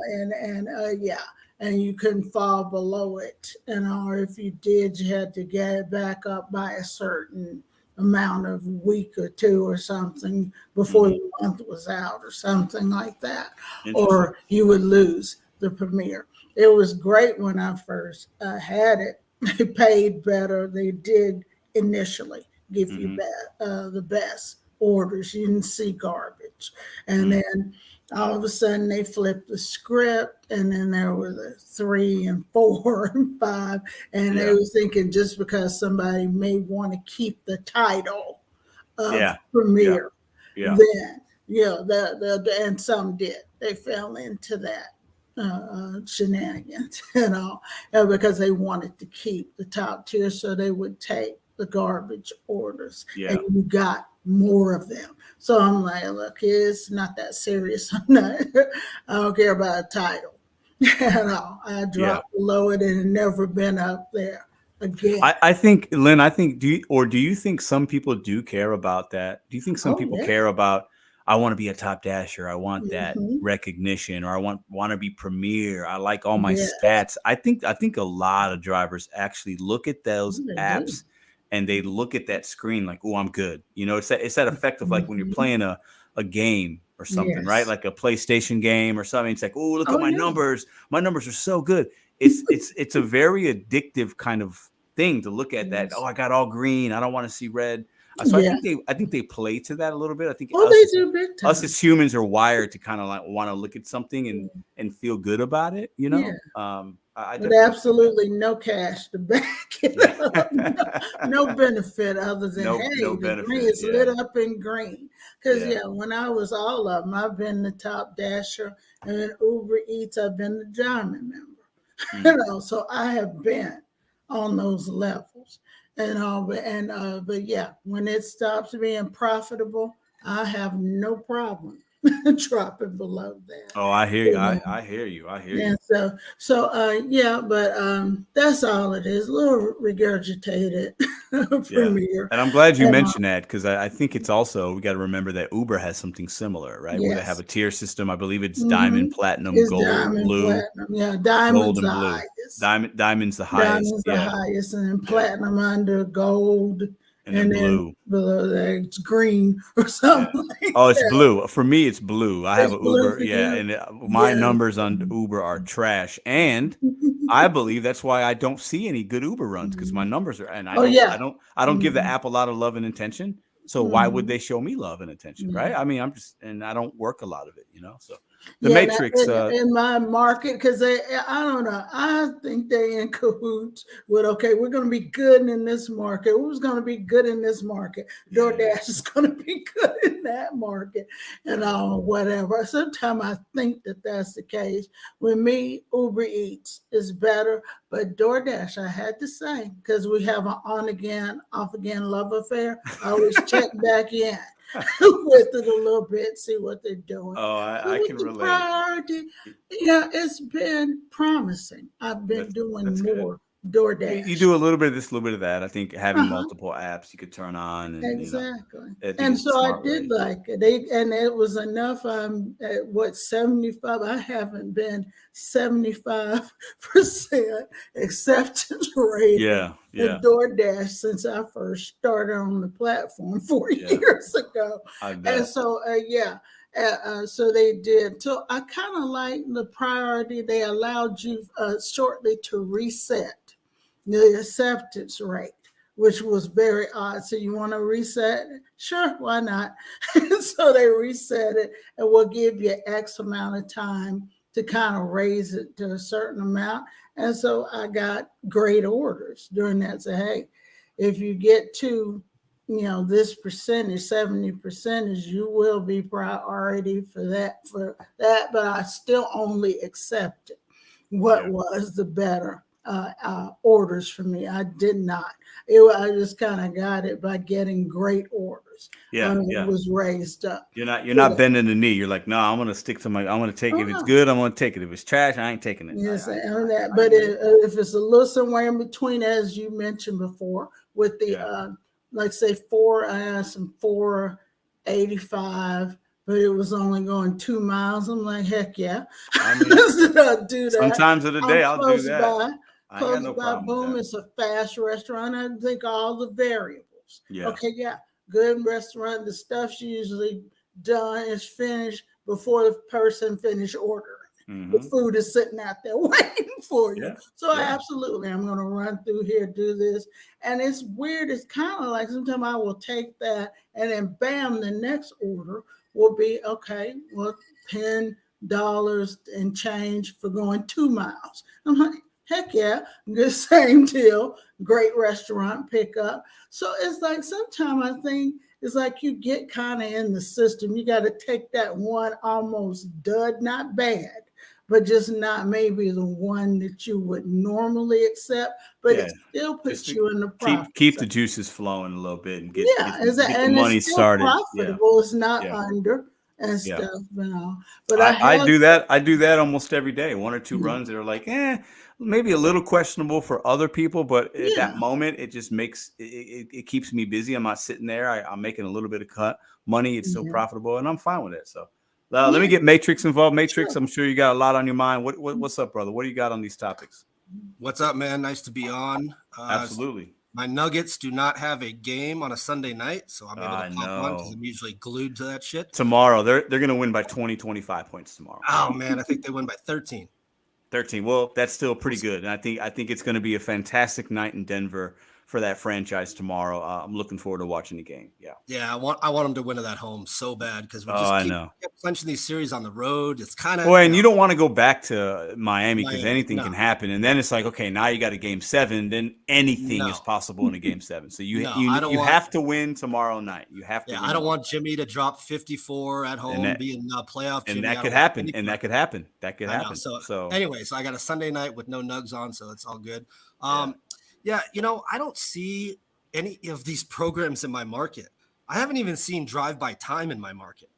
Really? Yeah. So this new platinum, whatever program, I haven't seen anything. The only thing I have in my market is the shopper program, which if I do, 10 shops per week, I can dash now, which I love. You have the pizza program or not?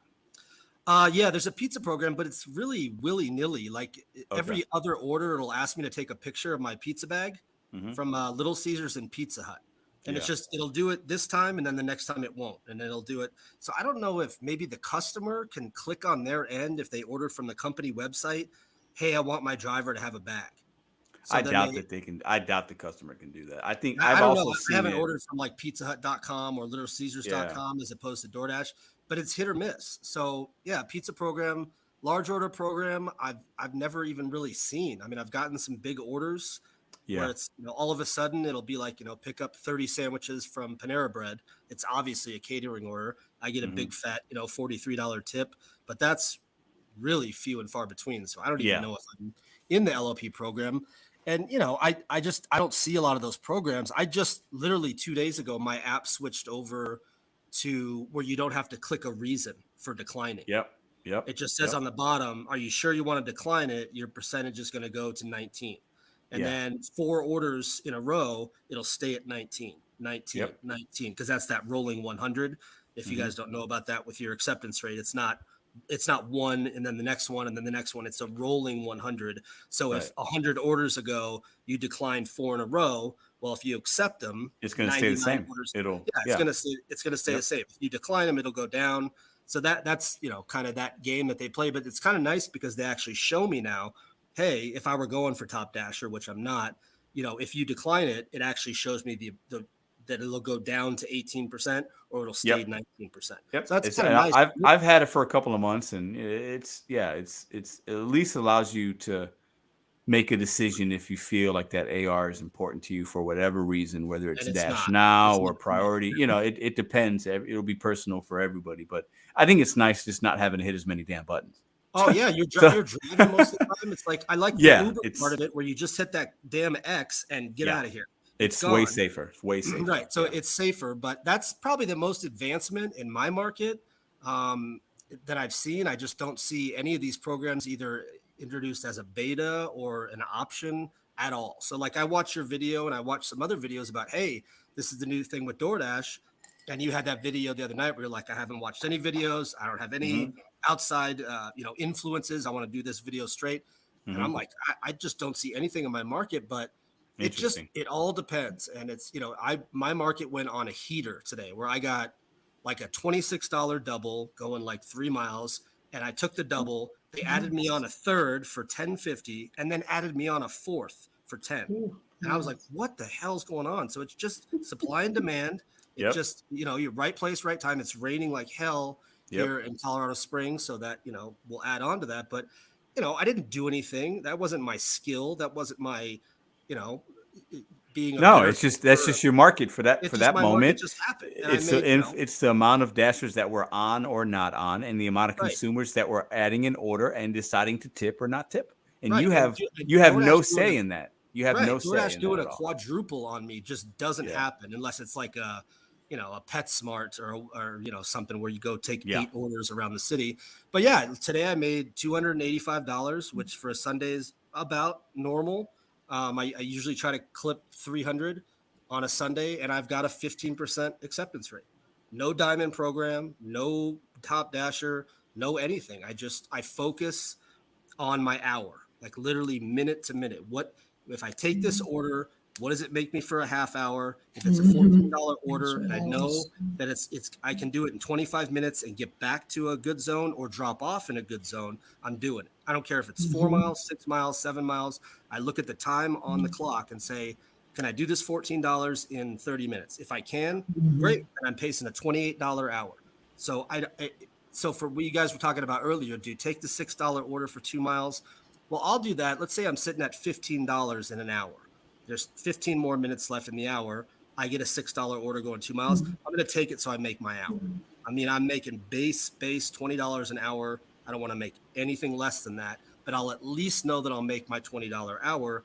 And then when that hour comes up, I'm on the next hour and the next hour. I'm literally doing this job hour to hour to hour. I'm not thinking about the past. I'm not thinking about what's going to be happening at 5 o'clock. Yeah, you're in the moment. You're in the moment. You're just in the moment, and you're just like, all right, I just got that $21 hour behind me. Next one starts. Let's go. Let's see what I get. And the hour I just told you about before was a $52 hour. All right, then. Bang, nice. I could have a shitty hour, or I could make, nearly $300 today. Right. For 10 hours for today, I'll take that all the time. Yeah, I hear that. What's I want to round out. I want to get with I think Dasher Ben. Oh, there he is. So I want to get Dasher Benj, Lynn's and Matrix's opinion on what Productions was talking about the deactivations. So what do you think's, DoorDash deactivating drivers, not really giving you a reason, being kind of vague about what that means? Like, give me your opinion on that, Dasher Benj. Oh, I think you're muted. Sorry about that. There you go. All right, you're good. Go ahead. So yeah, now I'm at a little bit of a disadvantage. I haven't watched a whole lot of Nova's content. But overall, deactivations. So your word for it. But he's got 21,000 deliveries. Yeah, he they deactivate him for suspicious activity, but don't really tell him why. He reaches out to them. They don't give him an answer. What do you think about that? They definitely ought to at least give you a reason. Like a more definitive, like what was the activity, right? A definitive reason. And curious, like if you know any information on this, but like Uber Lyft Phoenix, for example, he knows why he was supposedly deactivated. So are they being like more specific with some people than with others about the reason why? Yeah, I don't know. Fraudulent activity, I think on one hand, 21,000 deliveries, it's bound to happen that you're gonna mess something up at least once in a while that looks suspicious. It shouldn't be like one mistake and you're done without specification. But fraudulent activity is, like you said, very vague. They can give you a straight up reason, and that is scary. Yeah. Lynn, what about you? What do you think? Lynn, let me ask you, how many deliveries do you have lifetime over the apps? Your best guess. How many do you got in all the apps you've done? What do you think your number is? Oh, sheesh. Is it close to 21,000? Oh, wouldn't be that. Okay. It was, maybe 5,000? 14 maybe. 14,000? Oh, that's a lot. That's a lot. Okay. It should be with all of them combined, somewhere in that range, probably. And they can always keep in mind that just for no apparent reason, might be, hey, we just have a whole bunch of new people on the platform that will take whatever garbage we throw out at them. So I'm thinking that more than it may have been something like that. May have been like that. Well, wow, has this many under his belt. We can just, because it's to our discretion, we can just let them go. So I keep in mind this can happen. Yeah, it just really can. Which is why, I'm not an eggs in one basket person. Never have been. At one point in time, I've had up to 9 different. Got it. Good for you. So, but some of them, because they went away, they dissolved, and Postmates got absorbed into Uber Eats type of thing. But that's me. I keep different ones. I turn on different ones, see what they're doing. I'll give them a chance if I haven't done much on the platform, just to see where they are. But I always keep something in the back pocket, and so that's always the best. That's a smart idea. Pit Star Productions. How many lifetime deliveries you got? Let me ask you. What's your number? You think? I am right over the 7,000 mark. So, 7,000. Got it. not as much tenure as, some people out here, but I've been around. I've been around the block. 7,000's a lot. I mean, you've seen a lot of things if you're up to 7,000, right? So I've seen a few. You've seen a few. Gig Matrix, give me your thoughts on the deactivations. We're seeing more content creators who feel like get deactivated for whatever. Like, what do you think about that? Yeah, I mean, I just looked. My DoorDash is 10,400 deliveries. Uber's just over 4,000, and then scattered in with Grubhub and Instacart's probably in the hundreds probably. So got it. So we'll call it 15K, something like that. Right, and we're talking. I've been doing this for a year and 5 months. That's swinging. That's swinging. Gig Matrix needs a day off. That is I'm saying. Like we're talking 4 years, 3 years. I'm a different cat right now. Some of you know I've got a food truck that I had built. It's kind of sitting in an RV lot right now. I'm waiting on the health department, waiting on a couple of things. I got to get out of my apartment because I can't operate from an apartment. I just can't prep and load the truck and have the refrigeration going. So I'm doing this as kind of an in-between, but I go 7 days a week. 10 to 12 hours a day. I'm not a normal cat at all. No, that's not. No, that's impressive. Yeah, I don't have a wife anymore. I don't have any pets. My kids are grown. My son's in college. I traveled around with him playing baseball for 12 years. I never could have done this being a normal person with a family or kids or a spouse. Yeah, no. So I'm totally going ballistic. I don't mind it. I'm not tired. Like I have time at night if I want to go out with some friends, get some drinks. I usually stop at 7:30 at night. Like, so I can have a little bit of a life if I want, totally by choice. And I was a restaurant manager for 20 years and I was sore and in pain every single day. Oh, listen, bro. So this is actually easier than what you were doing before. Oh. We both know that. This is even working 7 days. This is way easier. I clipped like 95 hours last week. Yeah. And it was a breeze compared to 45 hours as a restaurant. Wow. Pedro knows that. He was an It's night and day. I was talking to Nugs and Kayla this week. We're having lunch and we're sitting in a Wendy's, and I asked them both, how much would Wendy's have to pay you to do this work? Because they were busy and there was a lot going on, and the manager, you could tell she's a little stressed, and she like locked the lobby, and we were the only ones in there.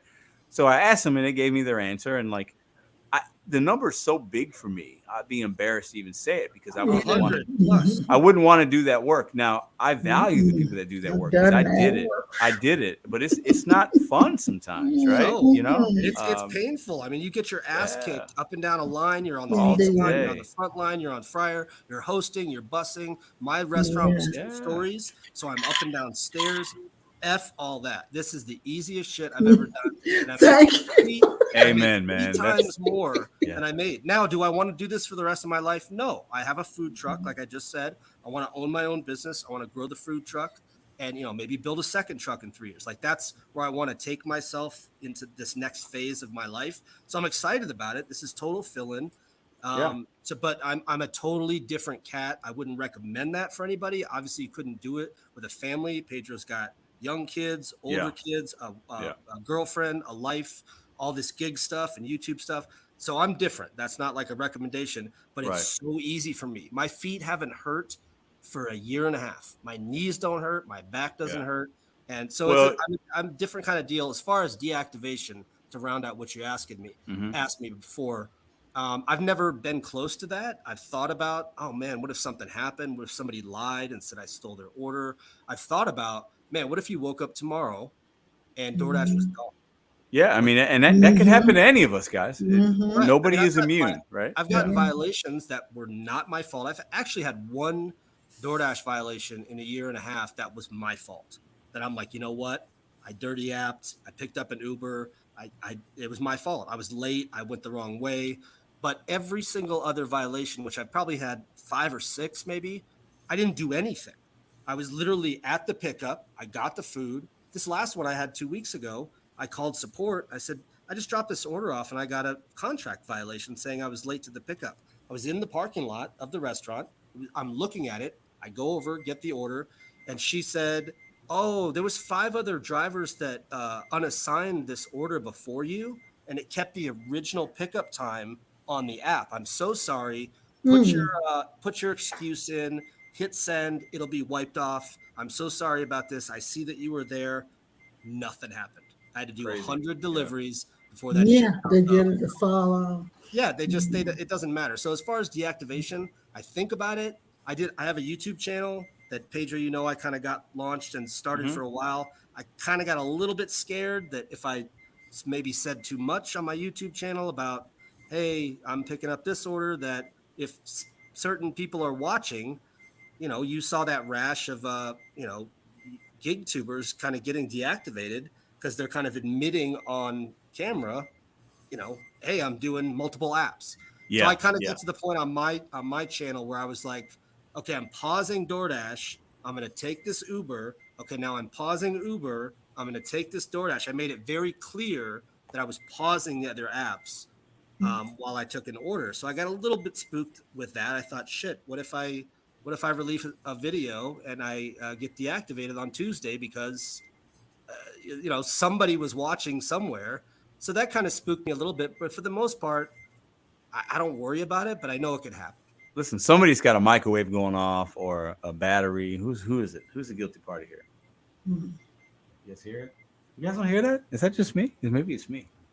Oh, I think okay. Now it's I heard like a beeping. I know I wasn't the only one that heard that. I heard a little bit of it. I heard it. All right. Here, but yeah, that's fun. I definitely heard it. It was Porn Star Productions up there. Probably. All right, listen, I appreciate you guys for coming on the show this week and sharing your thoughts. Dasher Benz, Pitstar Productions, Lynn, The Matrix, appreciate you guys. Have a good rest of your evening. And if you're out there driving around, be safe, all right? Hope to see you in Denver in August, bro. Oh, bro, that would be fantastic. I'm going to be there. Will you be there? Oh, I know you're going to be there. I'll try to make it. I do 12 hours a day, so I try to see if I work. Hey, man, it would be fantastic to put a name to the face. You guys have a good night. Yeah. Thank you. Good night. You take care. All right, guys. All right, let me see. Okay, what a show, man. The time always just flies, doesn't it? The time always flies. Let me take a look at the chat. I've been ignoring the chat for a little while. My phones are acting weird. Let's see. Gigworth's official still in the house. Daphne, Aunt W, Ida Lockett, Burke 677. We got Jenkins Pedro. You need a Sirius XM channel. What is? I don't know what that means. What is? Oh, the radio. I need a radio show. Nah. I can't do a radio show. I got YouTube, man. I'm good. That would be fun though. Maybe one day I'll put some of these lives on be able to podcast them for an audio version. I know people do that. I just don't know how. I know it's probably really easy, but I just don't. I'm too busy. And I'm lazy sometimes. I'm busy, but I'm lazy. I am the busiest, laziest mofo you're ever going to meet in your life. As weird as that might sound, I'm going to say it again. I am the busiest, laziest mofo you're ever going to meet in your life.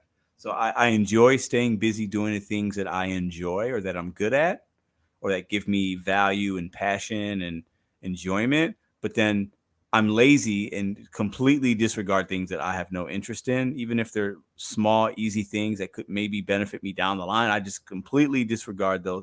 I don't even want to think about it. I don't want to do it. I don't want to try to figure it out. I just continue to do the things that I know I can do well and be very calculated in doing those things. And that's how I like to do stuff. So that's what works for me. So let's see here. You're more of a lazy, busy guy. I like that, Juice Ghost. You're not wrong. We can go the other way with that. I'm good with it. Lazy, just like me. Yeah, I like to be lazy sometimes. I really, really do. All right, so I want to put up, for those of you that weren't here in the beginning, we did drop a little gig conference news. The Matrix just dropped. Hey, maybe I'll see you in Denver, right? I'm going to put up on the screen the site again because we have some information to share. Let me see if I can't show that. Hold on one second. Where is it? Present. Share screen. There it is. Because there's some things that are new that are on the site. I want to share them with you guys. So I think are we looking at it? Let me see. This light's in my face and it's hard. Okay, there it is. Good. Okay, so let me go back in here. Boom. All right. So basically, actually, let me see if I can show you guys the whole screen. So we're doing GigCon Denver 2023. Everybody's, I know, I've said it a million times. Let me see if I can't give it the whole screen. Ooh, nice, Pedro. You figured it out. Okay.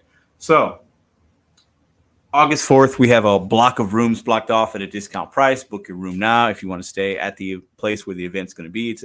We rented out the Skyline Ballroom in the Marriott Courtyard in Cherry Creek, Denver. It's a beautiful room. $10 gets you in. It's $10. $10 gets you in. You get entertainment. You get some food, some swag, some drinks. $10. Low cost, right? And there's a way that you can book the room right there. This site is on the mboy.live/2023. You can also find it on my community page for the link. We have some special guests: Bentley Coop, DoorDash Diaries, Gary from Middleton Technologies, The Driven Dad, Van from Side Hustle Addict, Holly Savvy Shopper, Red of Gig Wars. We have Hannibal is Hungry. We obviously have Steve from Rideshare Rodeo. We have Louis Berti of Delivery TV, a Spanish language YouTube channel, a huge channel. Luis is a fantastic person. I met him. Fantastic. Sergio from the Rideshare Guy, and many others will be in attendance. There's tabs. You can click on all these tabs to see what's going on. The introductory, I'll click on this guy right here. Who's this guy? Oh, who's that handsome fellow? Who's that guy with the cartoonish looking face and a gray and a beard? The introductory kind of level up speech that I'll be talking for about 5 to 10 minutes. That'll probably turn into 30 minutes in the beginning. No, only 5 to 10. That'll be part of it. And we have live streams going on, tables with vendors. We have Solo, Move, Stuvo are all vendors that have partnered up with Mr.BetonYou. And then we have tickets are available for purchase. So if you go down and you click on the tickets tab, there's a way that you can buy tickets. It's very, very easy through PayPal. You don't even have to have PayPal. You just put in your information, your email, credit card, boom, $10, right? And you can also buy tickets at the door. That will be an option for people because I know we're going to have a lot of locals coming that will just be realizing the events happening in that week or whatnot. So that's the GigCon. Super excited and very humbled to bring that to you guys. And it's going to be the event of the year. I know I keep saying that, but I really believe that. I'm working really hard to put this together for you guys. So is that Cray? Hold on. I missed a $5. Appreciate you. Let me go up a little bit. Hold on. If I can see it. Cray Nay. Appreciate you being a channel member. She's got just popping in to say hi, Pedro. What up? You can find Cray. She is a staple of the Gig Wars official live stream and app. Cray. Can't wait to meet you. I know you said you're coming, so it's going to be fantastic. Let's see. Cray, yeah. I'm nefarious. What's up? Rideshare Hustler is why you like. I don't know what you guys talking about there. What's up, Rideshare Hustler? What up? You should come out, bro. I know you're on the West Coast, right? Listen, make that trip, man. You a big baller, shot caller. Make that trip, man. We'd love to meet you. And I'll be there. I'll be in Denver from Tuesday to that Sunday. So, man, I'm gonna be catching all the vibes in the lovely city of Denver in Colorado. So, good show tonight. I appreciate everybody that joined. Check out the site. My friend and business partner to be, Jaywalk, Sam, has put this site together for you guys. It's an amazing site. Go check out. There's tabs, all the stuff. As things update, we add things to the site. Special shout out to the sponsors of this actual GigCon. So Moves, Collective, Solo, Work Solo, and Stuvo is who we have helping bring this event together for you guys at the very, very awesome Cherry Creek, Denver Marriott in the Skyline Ballroom. $10 gets you in the door, entertainment, meet and greet. The Driven Dad, Tony's going to do a Tesla experience. Where else are you going to find that? You're going to be able to sit in a Tesla, take pictures, and there's going to be sign-ups where you can ride in the Tesla with Tony in self-drive mode. So I bet most of us probably haven't been in a Tesla, and maybe you're interested. Pretty neat little car, self-driving mode. It's got all the bells, the whistles. I mean, you're going to be able to come to this event and do that, and that doesn't cost you anything. Well, I guess it costs you $10 if you want to get a ticket. So get your tickets today. If you guys have any questions, you can go to that site. There's a spot where you can put a question, a comment, a concern, and then it goes directly to our email. I'll read those and respond to those. So if you guys have any questions about the event, something you want to know that you don't see on the site, please reach out to me in that way. I see those on a daily basis. That's the show tonight. I'm not going to do any live orders. It's been a long week. We did the challenge with Nugs and Kayla. Dash and Trader came out on Friday. I worked, I guess I had the app on for 28 hours. I think I only worked like 20. So I didn't work a lot this week, but I had a lot going on in the background, making things happen. A lot this weekend, just with the family. I still got a lot of energy. My vibes are really good. It's been a fantastic week, but I want to spend the rest of my night with my beautiful girlfriend, watching whatever trash TV she wants to watch, and we can end our week together. I'm happy to end this part of my week with you guys. Start the next week off strong. Adapt, adapt, adapt. And if these apps, if you don't like certain things, I hear you, but you got to continue to adapt. Successful human beings over the course of anything, whether it's sports, business, your relationships, your whatever, successful people that are successful for themselves, because everybody measures success differently and personally. Successful people adapt, right? People that play victims and want to whine and complain and never level up and always have the same fucking shit that they had 10 years ago. Those are the dinosaurs. Don't be a dinosaur. Adapt or die. Level up your mind. This is just gig apps. I can teach you how to do that, give you some entertainment and relatability. But at the end of the day, there is more opportunities out there for you. Don't let the gig economy bring you down. And don't let some tier program or whatever else DoorDash is doing take all your juju, take all your mojo. You control that for yourself, and don't let anybody else tell you different. See you guys tomorrow.